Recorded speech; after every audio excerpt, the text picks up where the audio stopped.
Hello दोस्तों, कैसे हैं आप सभी लोग।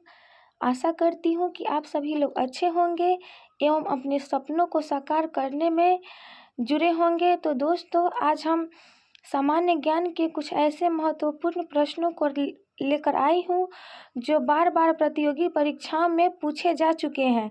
तो दोस्तों, अगर आप जब अगली बार एग्जाम में बैठे तो ये क्वेश्चन मिस ना हो, इसलिए आप इस वीडियो को अंत तक ज़रूर देखें और वीडियो अच्छी लगे तो अपने दोस्तों तक इसे शेयर ज़रूर करें। तो दोस्तों, चलिए हम अपना क्वेश्चन शुरू करते हैं। आज का हमारा पहला क्वेश्चन है, शरीर का तापमान नियंत्रित करने वाला मस्तिष्क का भाग कौन सा है। तो यह है हाइपोथैलेमस ग्रंथि, जो मस्तिष्क में पाया जाता है। तो इसका राइट आंसर ऑप्शन बी हो जाएगा। अगले प्रश्न को देखते हैं। अगला प्रश्न है, मछलियाँ किस श्रेणी के प्राणी हैं। तो मछलियाँ पाइकिलोथर्म प्राणी के श्रेणी है। तो इसका राइट आंसर हो जाएगा ऑप्शन नंबर बी। अगले प्रश्न को देखते हैं। अगला प्रश्न है, कछुआ, सांप और मेढक किस श्रेणी में आते हैं। तो कछुआ, सांप और मेढक उसी श्रेणी में आते हैं जिसमें मछलियाँ आती है। तो इसका भी आंसर हो जाएगा ऑप्शन सी, पाइकिलोथर्म श्रेणी में कछुआ, सांप, मेढक ये जीव आते हैं। अगले प्रश्न को देखते हैं। अगला प्रश्न ये रहा है स्क्रीन पे, शरीर के तापमान को नियंत्रित करने की प्रक्रिया को क्या कहते हैं। तो शरीर के तापमान को नियंत्रित करने की प्रक्रिया को क्या कहते हैं। तो थर्मो रेगुलेशन कहते हैं, थर्मो रेगुलेशन कहते हैं। तो इसका राइट आंसर ऑप्शन बी हो जाएगा। अगले प्रश्न को देखते हैं। अगला प्रश्न है, पाइकिलोथर्म का हिंदी अर्थ क्या है। तो पाइकिलोथर्म का हिंदी अर्थ क्या है। तो इसका राइट आंसर हो जाएगा ऑप्शन नंबर सी, परिवर्तित तापक्रमी, जो तापक्रम वैसे जगह निवास करते हैं जहां तापक्रम में परिवर्तन होते रहते हैं, इस प्रकार के जीव। अगला है, निम्न में से कौन सी धातु बिजली की सबसे अधिक सुचालक है।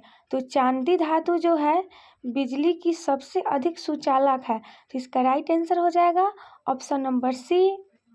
दोस्तों, सभी क्वेश्चन सिलेक्टेड है और एग्जाम के लिए काफ़ी इम्पोर्टेंट है। अगला क्वेश्चन है, गोबर गैस में मुख्य रूप से क्या पाया जाता है। तो गोबर गैस में मुख्य रूप से मीथेन पाया जाता है। तो इसका राइट आंसर ऑप्शन बी हो जाएगा। अगला प्रश्न है, डायोप्टर किसका मात्रक है। तो डायोप्टर किसका मात्रक है। यह प्रकाश की क्षमता का मात्रक है डायोप्टर। इसका राइट आंसर ऑप्शन सी हो जाएगा। अगले प्रश्न को देखते हैं। अगला है, पृथ्वी अपनी धुरी पर किस दिशा में घूमती है। तो पृथ्वी अपनी धुरी पर किस दिशा में घूमती है। यह पश्चिम से पूर्व घूमती है, क्योंकि सूरज जो है वह पूरब से पश्चिम की ओर घूमता है, इसलिए यह पश्चिम से पूरब घूमती है।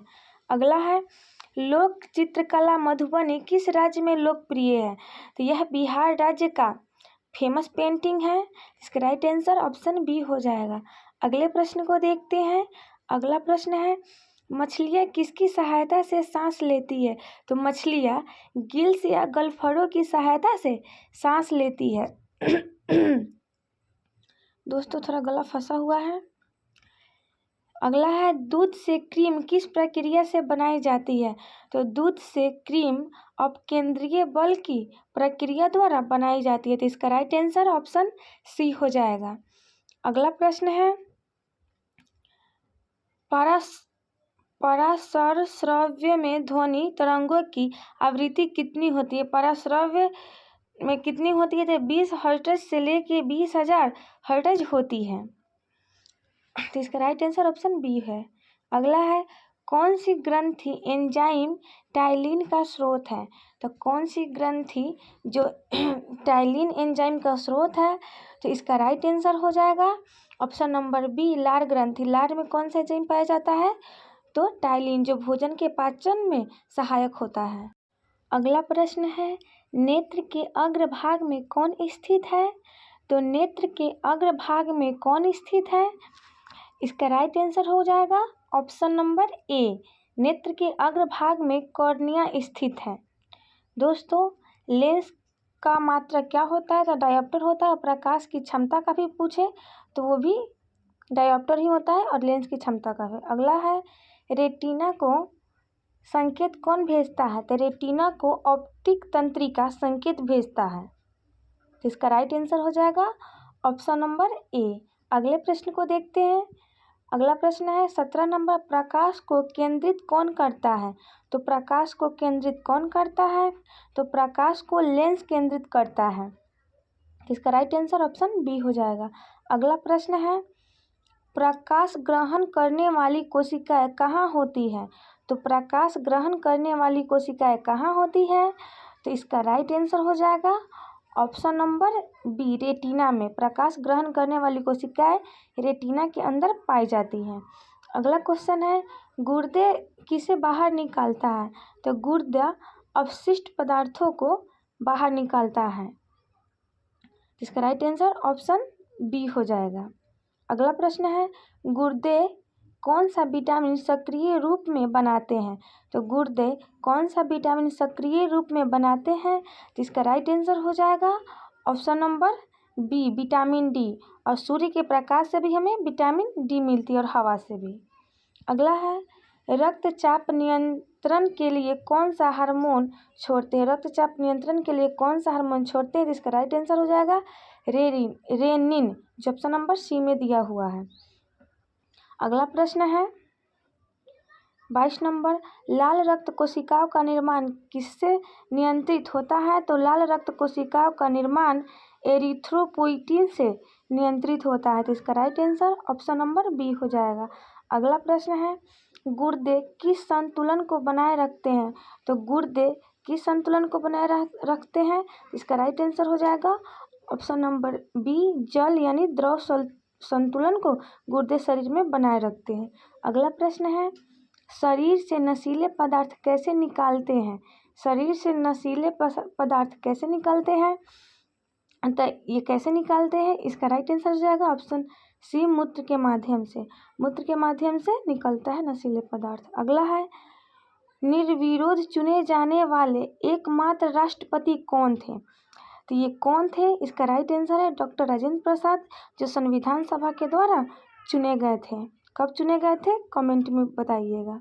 अगला है किस विटामिन में कोबाल्ट होता है? तो किस विटामिन में होता है? तो विटामिन B12 में कोबाल्ट होता है। तो इसका राइट आंसर ऑप्शन बी हो जाएगा। अगला प्रश्न है नेत्रदान में नेत्र के किस भाग का दान किया जाता है? तो नेत्रदान में आँख के कॉर्निया को दान किया जाता है। तो इसका राइट आंसर ऑप्शन बी हो जाएगा। अगले प्रश्न को देखते हैं। अगला प्रश्न है डॉट्स का इलाज किस बीमारी के लिए दिया जाता है? तो डॉट्स का इलाज किस बीमारी के? तो क्षय रोग यानी टीबी के लिए, ट्यूबरकुलोसिस के लिए दिया जाता है। अगला प्रश्न है लाल रक्त कणिकाओं का निर्माण हमारे शरीर के किस भाग में होता है? तो लाल रक्त कणिकाओं का निर्माण हमारे शरीर के अस्थि मज्जा में भी होता है। और श्वेत रक्त का भी पूछे तो यही आंसर होगा, अस्थि मज्जा। अगला प्रश्न है प्रश्न नंबर 30, यकृत किसका फिल्टर करता है? तो यकृत किसका फिल्टर करता है? तो इसका राइट आंसर हो जाएगा रक्त। यकृत रक्त का भी फिल्टर करता है। अगला क्वेश्चन है यकृत किस अंगों से आने वाले रक्त को छानता है? तो यकृत किस अंगों से आने वाले रक्त को छानता है? तो इसका राइट आंसर हो जाएगा ऑप्शन नंबर बी, आंत और पेट से आने वाले रक्त को यकृत छानता है और यानी शुद्ध करता है। अगला प्रश्न है यकृत का मुख्य कार्य क्या है? तो यकृत का मुख्य कार्य क्या है? तो इसका राइट आंसर हो जाएगा ऑप्शन नंबर बी, पोषक तत्वों को तोड़ना, संतुलित करना और बनाना। अगले प्रश्न को देखते हैं। अगला प्रश्न है 33 नंबर। अगले प्रश्न में क्या पूछता है? ये रहा, शहद का प्रमुख घटक क्या है? तो शहद का प्रमुख घटक क्या है? इसका राइट आंसर हो जाएगा ऑप्शन नंबर बी, फ्रक्टोज शहद का प्रमुख घटक है। अगले प्रश्न को देखते हैं काली मिट्टी किस फसल के लिए सबसे अधिक उपयुक्त है? तो काली मिट्टी कपास के लिए सबसे अधिक उपयुक्त है। इसे काली कपासी मिट्टी भी कहा जाता है और रेगुर मिट्टी के नाम से भी काली मिट्टी को जाना जाता है। अगला प्रश्न है नील विद्रोह किस राज्य में हुआ था?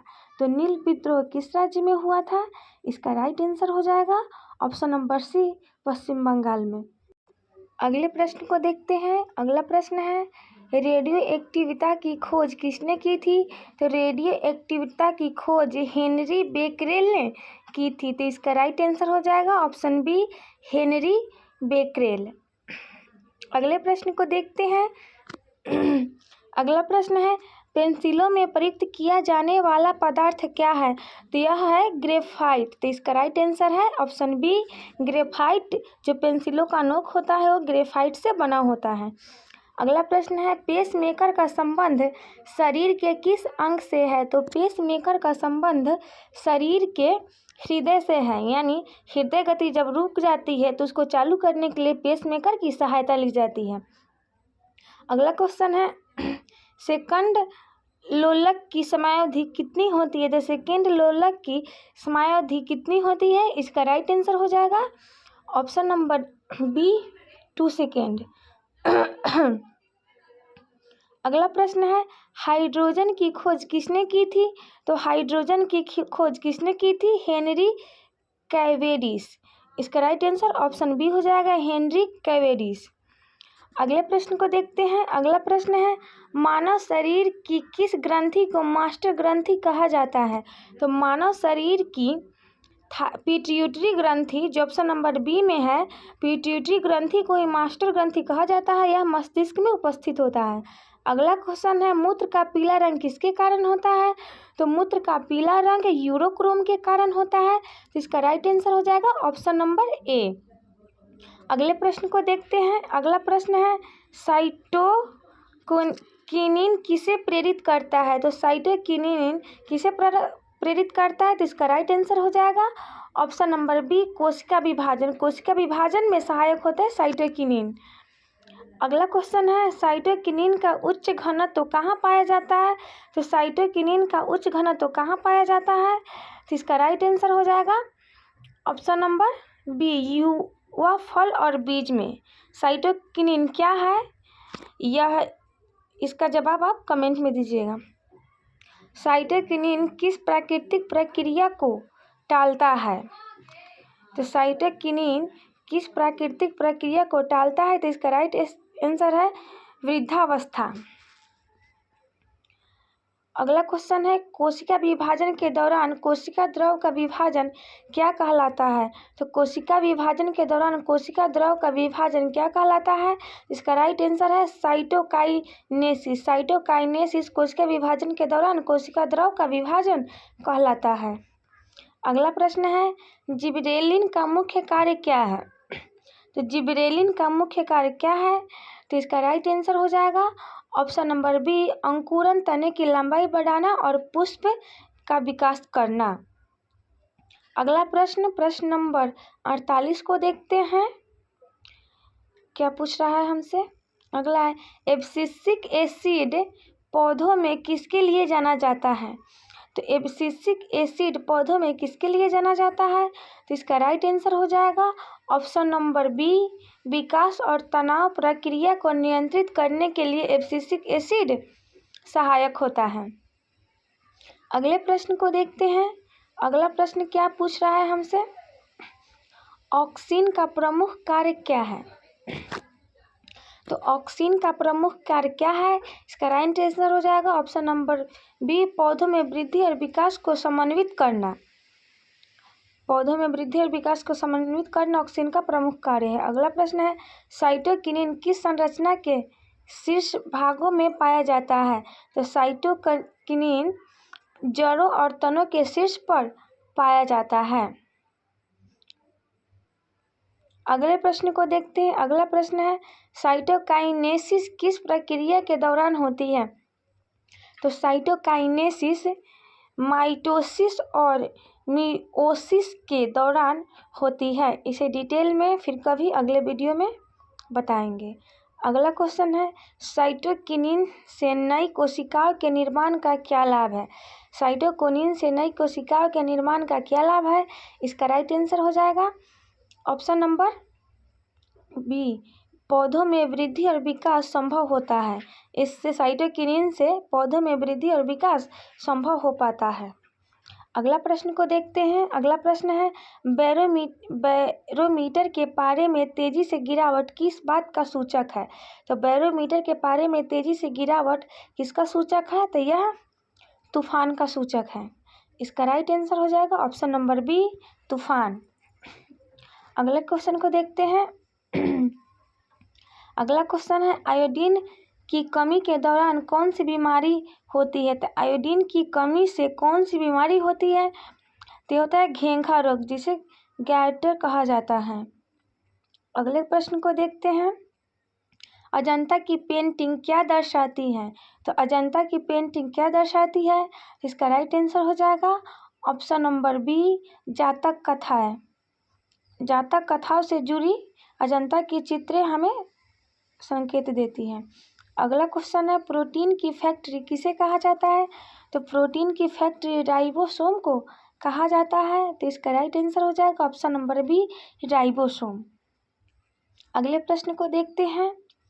कुनैन की औषधि किस पौधे से प्राप्त की जाती है? तो कुनैन की औषधि सिनकोना के छाल से प्राप्त की जाती है। दोस्तों, कुनैन की दवा किस बीमारी में सहायक होता है? इसका जवाब कमेंट में जरूर दीजिएगा। अगला प्रश्न है कोशिका का शक्ति केंद्र किसे कहा जाता है? तो कोशिका का शक्ति केंद्र माइटोकॉन्ड्रिया को कहा जाता है। तो इसका राइट आंसर हो जाएगा ऑप्शन नंबर सी, माइटोकॉन्ड्रिया। इसे ऊर्जा गृह या पावर हाउस भी कहा जाता है। अगला प्रश्न है संघीय मंत्री परिषद के मंत्री किसके प्रति उत्तरदायी होते हैं? तो संघीय मंत्री परिषद के मंत्री किसके प्रति उत्तरदायी होते हैं? तो इसका राइट आंसर हो जाएगा option number B, Lok Sabha. Lok Sabha के प्रति संघीय मंत्री परिषद के मंत्री उत्तरदायी होते हैं। अगले प्रश्न को देखते हैं। अगला प्रश्न है रेली प्रकीर्णन कब बढ़ता है?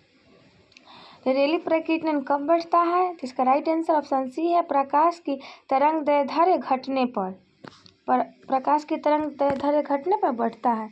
अगला क्वेश्चन है दिन के समय आकाश का रंग नीला क्यों दिखाई देता है? तो क्यों दिखाई देता है? नीले रंग का अधिक प्रकीर्णन होने से दिन के समय आकाश का रंग नीला दिखाई देता है। अगला क्वेश्चन है 62 नंबर, सूर्योदय और सूर्यास्त के समय आकाश लाल क्यों दिखता है? तो आकाश लाल क्यों दिखता है? इसका राइट आंसर हो जाएगा ऑप्शन नंबर सी, लाल रंग कम बिखरता है। अगले प्रश्न को देखते हैं। अगला प्रश्न है 63 नंबर में क्या पूछ रहा है हमसे, इसे देख लेते हैं। कौन सी तरंग दैर्ध्य सबसे छोटी होती है? तो कौन सी तरंग दैर्ध्य सबसे छोटी होती है? तो इसका राइट आंसर हो जाएगा नीला। नीला तरंग दैर्ध्य सबसे छोटी होती है। अगला क्वेश्चन है प्रकाश का प्रकीर्णन किस कारण होता है? तो प्रकाश का प्रकीर्णन किसके कारण होता है? तो यह होता है माध्यम के कणों द्वारा अवशोषण व पुनः विकिरण के द्वारा। प्रकाश जिस माध्यम में जाता है उसके कणों द्वारा अवशोषण व पुनः विकिरण के द्वारा प्रकाश का प्रकीर्णन होता है। अगला प्रश्न है कौन सा रंग सबसे लंबी तरंग दैर्ध्य रखता है? तो कौन सा रंग सबसे लंबी तरंग दैर्ध्य रखता है? इसका राइट आंसर हो जाएगा ऑप्शन नंबर डी, लाल। अगले प्रश्न को देखते हैं। अगला प्रश्न है कौन सा कथन सही है? तो इन चारों में कौन सा कथन सही है? तो इसका राइट आंसर हो जाएगा ऑप्शन नंबर सी, छोटी तरंग दैर्ध्य अधिक प्रकीर्णन। छोटी तरंग दैर्ध्य अधिक प्रकीर्णन, यह सही कथन है। अगले प्रश्न को देखते हैं। अगला प्रश्न है सूर्योदय और सूर्यास्त के समय सूर्य की किरणों को क्या करना पड़ता है?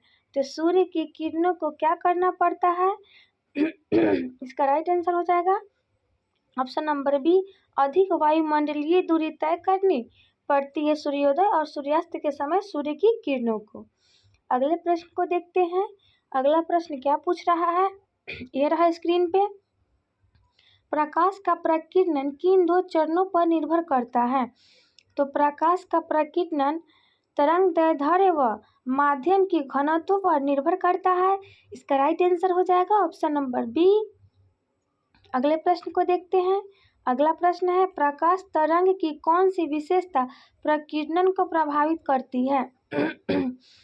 तो आवृत्ति व तरंग दैर्ध्य प्रकाश तरंग की विशेषता है जो प्रकीर्णन को प्रभावित करती है।